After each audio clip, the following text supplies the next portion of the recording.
AFK na nga yung kadita, ang pangit pa ng laro ko. Talo na naman yata tayo. Teka, baka kilala mo lang ako at lagi kang nanonood pero hindi ka pala nakapollow sa page. I-follow mo na yan. Isa lang eh.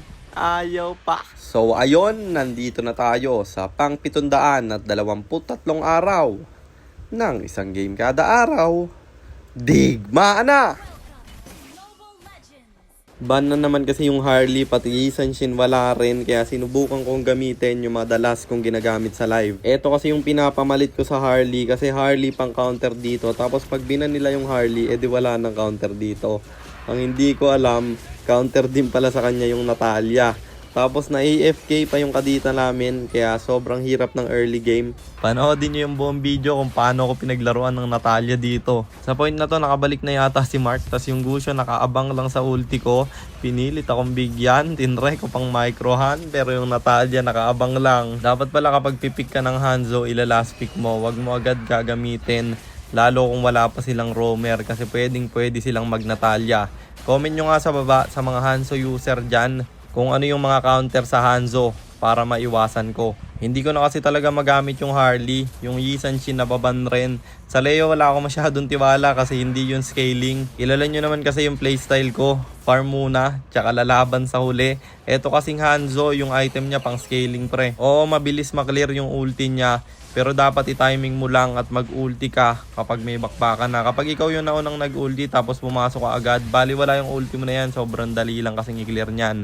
Sa mga Hanzo main dyan, comment nyo nga yung mga tips na pwede kong magamit. Kasi gusto ko talagang matutunang gamitin yung hero na to men. Dito may error ako nagawa. Pinilit ako ng Gusion.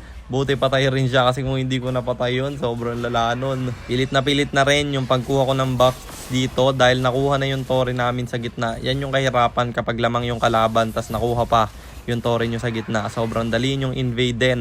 Pero dito nagsisimula na akong bumawi kasi pinipilit ako ng mga kalaban. Alam nilang hindi ko comfort yung hero na to, kaya ako'y palagi nilang binibigyan. Pero sa point na to, gumagawa at bumabawi na si Mark. Nakabalik na kasi siya. Lord ibaburst nila. Kaso lang ako'y nagkamali na naman kasi hindi ko na-retry yung Lord na yon.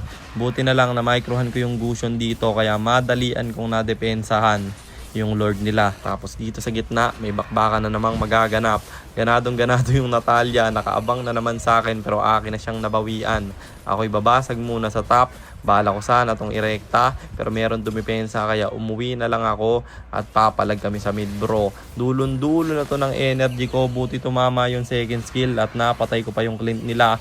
Retrihan sa Lord. Sino kaya ang makakakuha? Dito nakabawi na ako ng isa kasi nahuli yung Gusion nila. Ang problema, nagsisegue yung Natalia. Buti na lang nakauwi ako agad at nadepensahan pa. May Lord kaming papasok na sa base nila. Bagsak pa yung 4. Sora na lang yung natira. Wala na rin siyang ultimate. Paano pa do depensa? Kulutong ng minions yung papasok sa base nila. Kaya kami nag-tower na at natapos ang laban. Kaya panalo na naman tayo.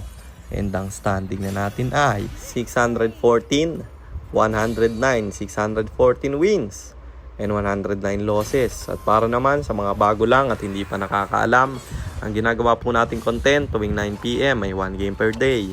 Trio rank game at ang goal natin sa content natin na to ay mag 100 win streak bro. Yun lang, sana meron kayo natutunan. Kung meron man, pakishare lang. Then after nyo i-share, mag-comment na rin kayo ng pa-shoutout para ma-shoutout ko kayo sa mga next nating content. At i-comment nyo na rin ang inyong mga katanungan kasi baka malay mo sa next nating content comment mo naman ang mapili ko. At para naman sa mga gustong magpapilot ng ML account, mag-PM lang kayo, nagre-reply ako. At syempre, may bayad yun. Kahit hanggang anong rank, pwede nyo ipapilot kahit anong hero.